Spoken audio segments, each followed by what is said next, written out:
High, আমি মৌলি আর আমার channel মৌলি উপাসনা তোমাদের আরও একবার ওয়েলকাম। আজকে একদম অন্যরকম একটা ভিডিও তোমাদের সাথে শেয়ার করব। সেটা হচ্ছে, তোমরা জানো প্রত্যেকেই যে কৃষ্ণনগরের জগদ্ধাত্রী পুজো খুব বিখ্যাত। তো সেই জগদ্ধাত্রী পুজোরই কয়েকটা প্রতিমার ছবি, কয়েকটা প্যান্ডেল তোমাদের সাথে শেয়ার করব। তো ভিডিওটি ভালো লাগলে অবশ্যই একটি লাইক করে দিও এবং সাবস্ক্রাইব করতে কিন্তু একদম ভুলো না। তো চলো দেখতে থাকো।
আর এখানে জগদ্ধাত্রী পুজো নেই, প্রত্যেকটা প্যান্ডেলে ঢাকিদের ঢাকের লড়াই।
করে দুঃখ। ওরে বিহঙ্গ, কে দেবে মুক্তি তোমার? যে পাখা জোড়া তোমায় ওড়াবে, স্বপ্ন দেখা রঙিন আকাশ দেখেছে।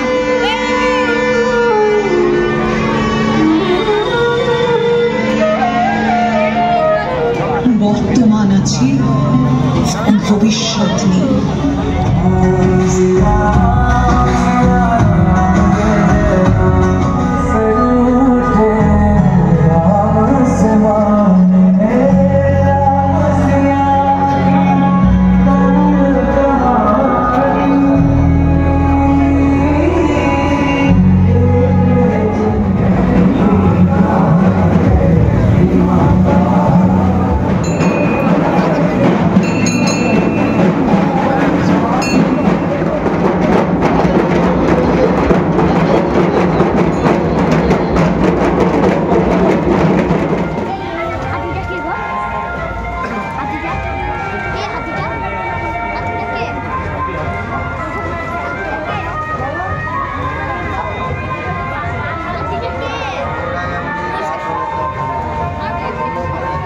চলো এবার তাহলে তোমাদের সাথে কয়েকটা ছবি শেয়ার করে নিই। এই যে ঠাকুরটা দেখছো এটা হলো কৃষ্ণনগর রাজবাড়ির ঠাকুর। কৃষ্ণনগরের রাজা কৃষ্ণচন্দ্র প্রথম স্বপ্নাদেশ পেয়ে কিন্তু এই জগদ্ধাত্রী পুজোর সূচনা করেন এবং মাত্র দুদিনে এই জগদ্ধাত্রী পুজো করা হয়। সর্বপ্রথম কৃষ্ণনগর রাজবাড়িতেই জগদ্ধাত্রী ঠাকুরের সূচনা হয়, তারপর থেকে সারা কৃষ্ণনগরে এই পুজো বিখ্যাত হয়ে ওঠে। তো রাজবাড়ির যে জগদ্ধাত্রী পুজো সেটা কিন্তু দেবী মূর্তি করা হয় এবং দেবীর যে বাহন সিংহ সেটার মুখটা অনেকটা ঘোড়ার আদলে তৈরি করা হয়। এটা একদম প্রথম থেকেই করা হয়।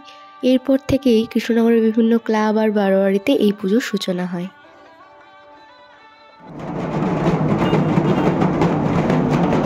তো এতদিনের আনন্দ আয়োজন সব কিছুই এই 2-1 দিনের মধ্যেই শেষ হয়ে যায়। এটা দেখাচ্ছি তোমাদেরকে বিসর্জনও কিন্তু খুব ঘটা করে হয় আমাদের কৃষ্ণনগরে। তো চলো দেখতে থাকো।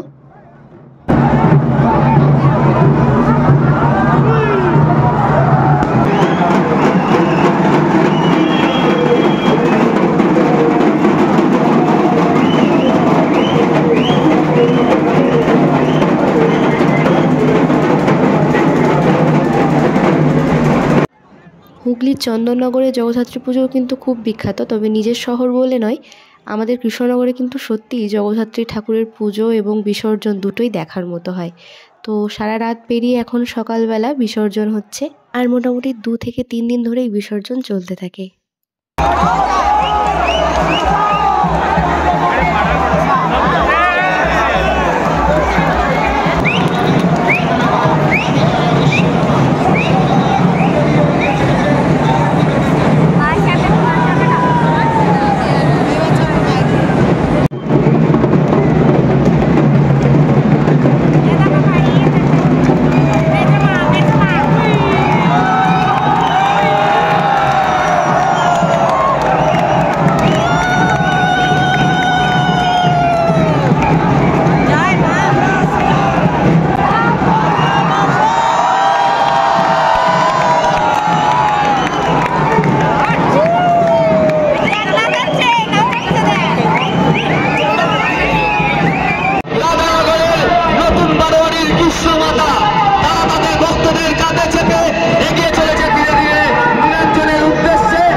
তো আমাদের সমস্ত ঠাকুর এই ঘাটের ধারে, মানে জলঙ্গির যে ঘাট সেখানে বিসর্জন দেওয়া হয়, তাই এখানে এত মানুষের ভিড়।